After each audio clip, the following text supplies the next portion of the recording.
Prior to coming into Acorn, I didn't have a life. It was just, well, it was no life, it was just existence really.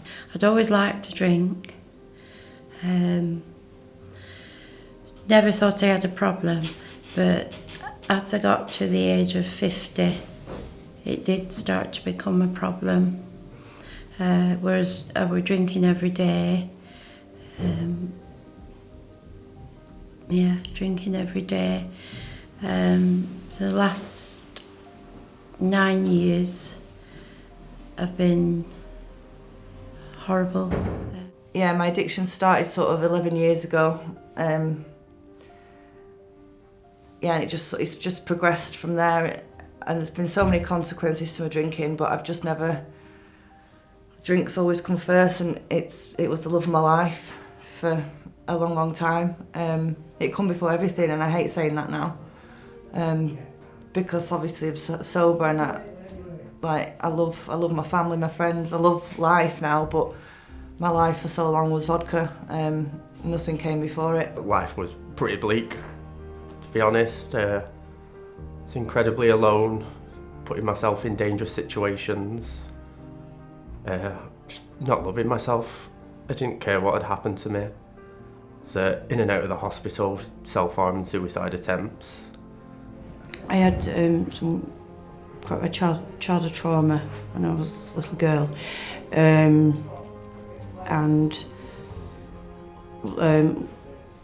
in my late teenage years, I had to go to court for that. The person was found not guilty, and after that, I kind of just didn't care anymore, and I'd found an escape in alcohol and cocaine. Yeah, it was very social in the beginning, just the odd weekend with maybe friends or like my cousin. And then in 2013 my dad died, and that's when I kind of started drinking an awful lot more. I was a carer for like 18 years, and it's like I lost my best friend. I weren't being a good dad, or I weren't being a good partner to my missus. I was putting her through hell. You know, I just didn't give a shit really about anything. I was just using all the time, sniffing drugs at work all the time. I wasn't a very good mum at all. I was drinking day and night, using cocaine. Just my life was just completely unmanageable. Yeah, over the past 3 years I lost my children, and I was struggling. My drinking and smoking, it was very up and down. I got to a point where there was an incident between me and one of my elder children. My business had gone under, and I was just acting sort of like out of character, and I was taking money off people left, right and centre, and I was just drinking my life away, and got very depressed. I was using cocaine, and yeah, my life was dreadful in the end. It's hard to even think about, to block most of it out, it's that awful. But yeah, I wasn't a good person, you know. Didn't feel worthy of life. I was just, the last 2 years before I come in, were just chaos really. I was just letting everyone down. I was very selfish. I was put what I wanted first, and I wasn't there for him as much as I should have been.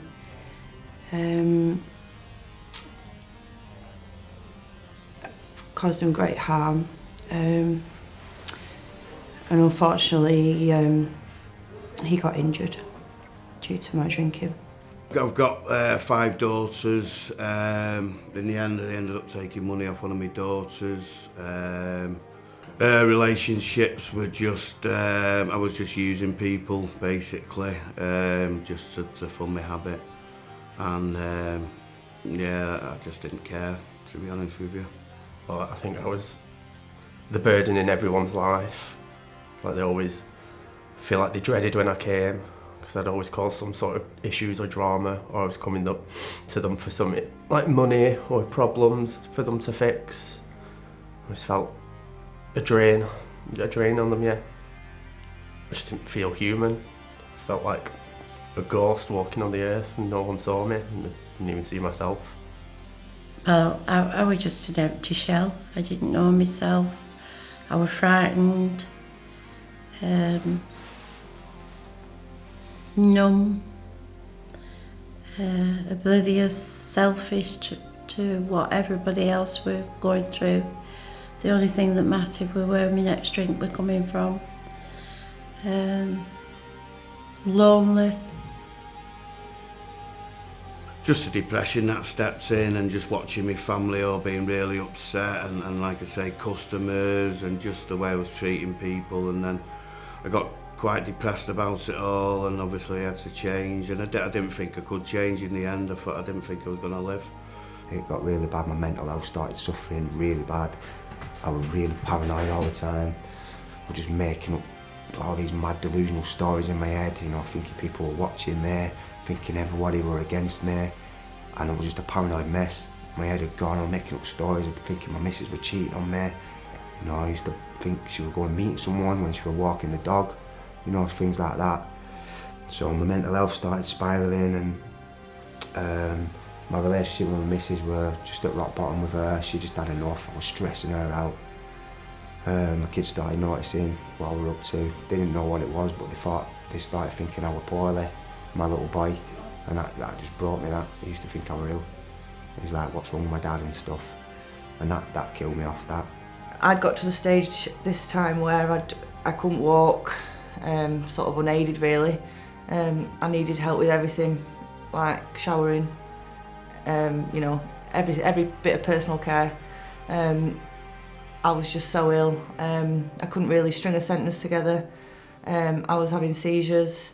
You know, the seizures, the falling over, A&E, the worry, pain I've caused them. Been awful for them. They've lived the addiction with me. My husband, he'd lost his wife. He didn't know who I were anymore. And my daughters had lost their mum. So it got to the point where I was feeling suicidal. I ended up having to leave the relationship that I was in, leave my home, my job, and I had to live with my grandma for a while. And I was dealing with all the mental health groups at the same time and everywhere. And then somehow they got me in touch with this place, and I think was it within a couple weeks from getting in touch I was in detoxing here, so it all moved quite fast for me. I was fortunate enough not to have to wait, but yeah, it's definitely, if not saved my life, saved someone else's. When a social worker come to see me, she asked me what did I want any help, and I explained to her that I'd been trying to get into detox for about 2.5 years at that time. And that's where I went back onto ramp for my second time, and after ramp was when I came here. The last 2 years I'd had enough, so just by myself I walked into Inspire House and asked for help, and that's when everything started to happen for me. So I just didn't know a way out, and then luckily I made some calls and got the chance to come to Acorn. Next minute, more from Inspire said, listen, we've got you an appointment with a doctor. And I went to that, and before I knew it, you know, things were going really quick, and they got me a place. They said you could either go to somewhere in Oldham or you can try Bank Parade in Burnley. I heard about this place because my mates had been through here. One of them was 4 years clean, so I thought, I'm going to come here, I'm going to do this. I wasn't one of those that came in sober, into treatment sober and loved life. It took me a few months to really get into it, and because I would say for at least 4 or 5 weeks, probably longer, I still couldn't see hope. I had no hope, I had no self-worth. I didn't think I was worthy of being alive. the 4th or the 5th week, I started getting it. How my behaviour is impacting others, how I've not been a good mum because I was in denial, I was in an illusion that I was being a good mum, but I wasn't at all. And I started becoming awake at that point to, you know, how the addiction is destroying my life. It was very difficult in the beginning because I'm not used to talking to people, opening up. Other people had had the same kind of experiences or learning about the different experiences. It was helpful to hear. So my mum left me when I was like 2, and then I witnessed a murder when I was 13 and that triggered quite a lot of things off, and it now makes me realise that my drug taking was sort of down to that and I'd buried that. Yeah, it helped me deal with the loss of my best friend. I'd never really spoke about that to anyone really, dealt with that. He took his own life when I was 22, he was 21, and just never dealt with that. The biggest thing is the connections I've made with the people, which I've always struggled with and still do now. But I have my friend Nina, and I never thought coming into here that I'd even like the people, let alone find someone who I'm going to be friends with for life and so close with. Meeting people in here as well, and my peers as well. I mentioned Mark.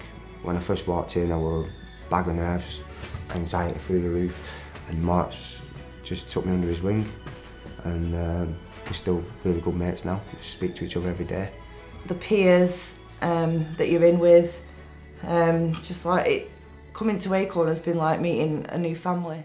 Was there a more significant piece of work you did? Yeah, definitely my life story.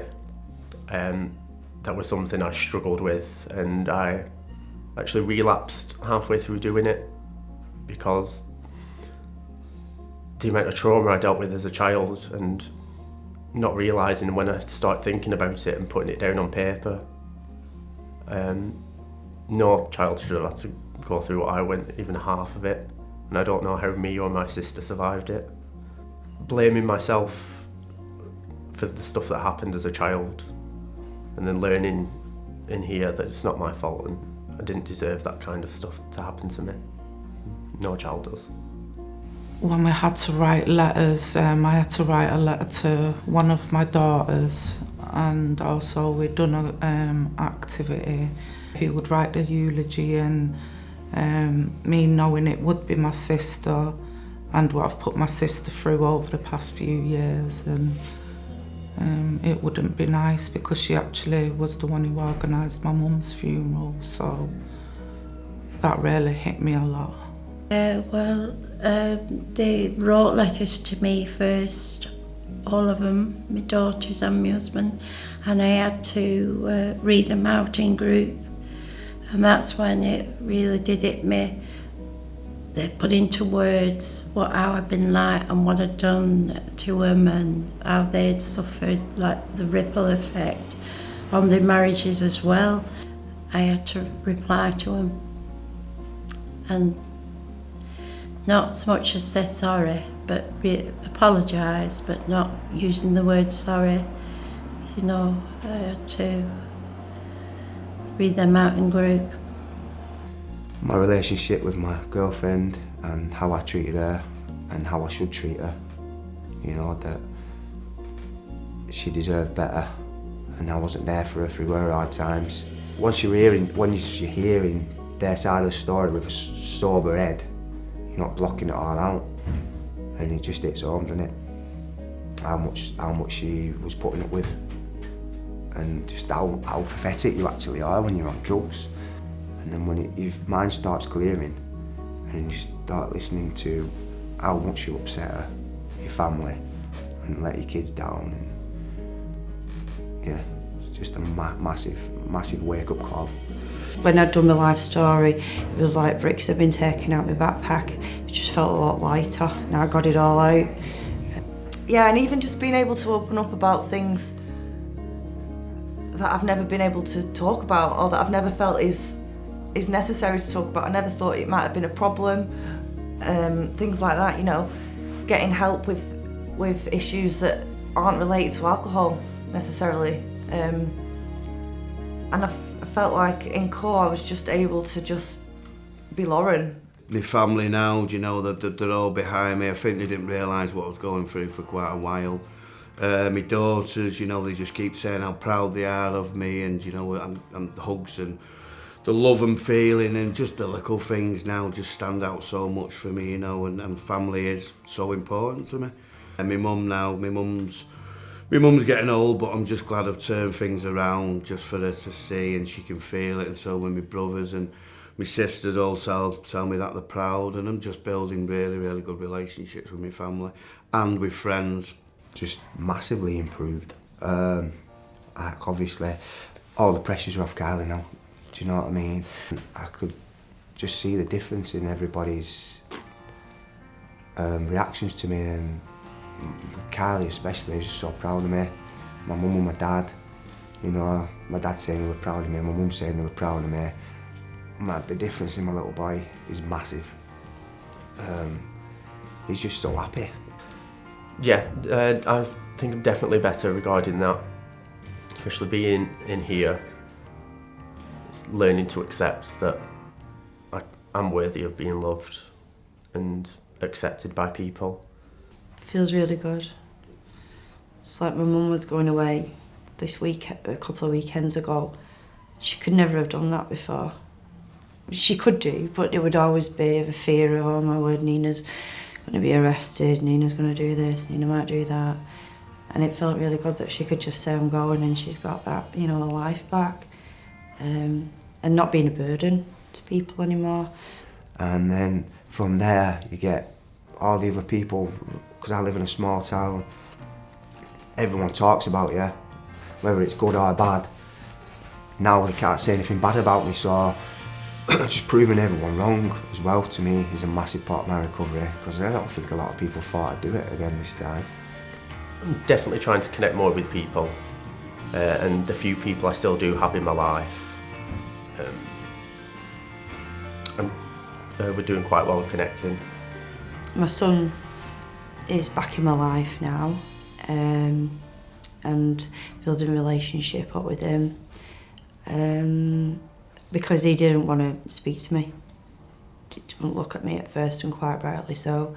And now he's telling me he loves me, he wants to be with me. My daughter got engaged at Christmas, and she was the first one. I was the first one she rang and told me, which would never have happened. My relationship's got a lot better with my sister, my brother. We talk that bit more than I used to. I don't have to lie, I don't have to cover up things. I've been doing a combination learning course, and I'm just about to finish that. My sister's given me a lot of positive, you know, when we talk. Says she's proud of me, and every time I get an extra month clean, she tells me congratulations and that, so that means a lot coming from her, because we have an up and down relationship, but it's not so up and down anymore. I can feel the closeness. It feels good, because my mum died of alcohol. I know she was very worried, and for a long time she was telling me that I needed to get help, and I think now I've got that help, it's made the relationship better, more trustworthy. And it's my husband as well. I see his face and how happy he is now.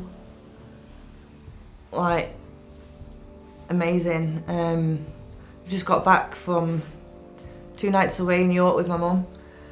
Like, my mum and dad, obviously, they struggled to look at me 7 months ago, which I can't blame them at all.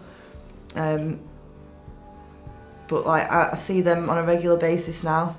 Hopes and dreams for the future, to live life to the full. I want to take quite a few new hobbies on.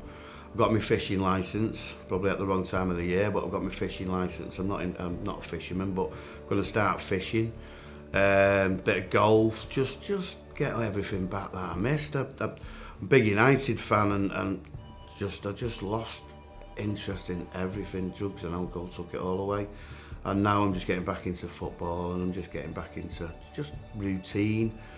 Working really, just family stuff and working. I mean, like I say, because I work for myself now, I can take kids to school, work around looking after the kids and being at home. At the moment I'm quite happy where I am, taking things slow and still in therapy. I've still got a lot to work through, so that's what I'm working towards at the minute. My goal is to get to a year, which will be in May next year. So I'm going to go on holiday with my family for that. We've already booked that. That's my next goal. But with work-wise, I'm hoping by the end of next year to have another van going, you know, plasterers, and then there's other things I like to do, like conservatory roofs and stuff like that. I'm hoping to do a bit more of that, get an apprentice on, just build my business next year. And I'd like to help people in the way I've been helped. And I'd like to continue on with my career, just build up and get a better job in the years to come. I'm attending meetings on average once or twice a week. I go to the combination learning, and now that's at an end. I'm waiting for a peer mentor course to come up. I'm going to see about doing that and just see if I can get any voluntary work or eventually get a job, maybe helping people. But also doing a combination learning course has actually helped me understand a lot of things a bit more, and it will help me with myself, with my children, and any other relationships that I can build. Or My hopes is just to stay, to maintain, you know, what I've got now, to be the best mum that I can be, and yeah, just become the person that I was before, you know, getting into heavy addiction. So yeah. my hope is to get the children back home living with me, which I'm getting closer to reaching that goal, to get settled in a job and just to have a bit more of a family life. 10 weeks into core, I think it was, I decided that going back to Lancaster, my hometown, wasn't going to be the best thing for me to do. I wanted to do Star, because although I'd learnt so much in core, I felt like I wanted a bit of extra time. So I did the 8 weeks of Star as well. So I gave my house up in Lancaster, and I have just, about 3-4 weeks ago, moved into my own little house here. So I've got a new little life in Burnley now. I just started volunteering with Acorn about a month ago it was. I'm back playing badminton. I just want to be alright, just zen, and I'd be happy. Well, I'm at peace with myself, gratitude, appreciate everything I've got. I'm happy, and my family, got all my family back, and starting to enjoy our retirement. I'd just like to say a massive thank you to everybody at Acorn who's helped and supported me throughout this journey. I'm going to start with Sean. Sean, for being mint, you know, you're always there on my shoulder giving me advice when I need it. Sam, I want to say a massive thank you to you. Say thank you to all the staff here, Sean and Karen for the counselling. Simone, she was my social worker. Without having them both, I wouldn't have got to Acorn Rehab. The Royal Lancaster Infirmary, Alcohol Liaison Team and the Mental Health Team. Joe, the caretaker, spent a lot of time listening to me. That was very helpful. And Jane, for introducing me to Pendle. Jane and Neil and Joe and Adam, everyone's been a big help and so warm and welcoming. Sharon, a true friend. Especially want to thank Mark for being my best friend through it all and still being my friend now. And on that note, I'd like to say thank you to Nina. I love you so much. I didn't think I'd ever find anyone like you. I'm so grateful to have gone through this with you. I want to thank Kylie for sticking by me through all the shit I put her through. And massive thank you to my family, who's never given up on me. I'd like to thank all my daughters, you know, for I know it was hard to watch your dad. I want to thank you, just say thanks for sticking by me, and my brothers and my dad and just everybody, you know, everyone out there who stuck by me. I want to thank my dad and my mum and my stepdad and all my family for being there for me. Well, most importantly, my husband and my family for standing by me.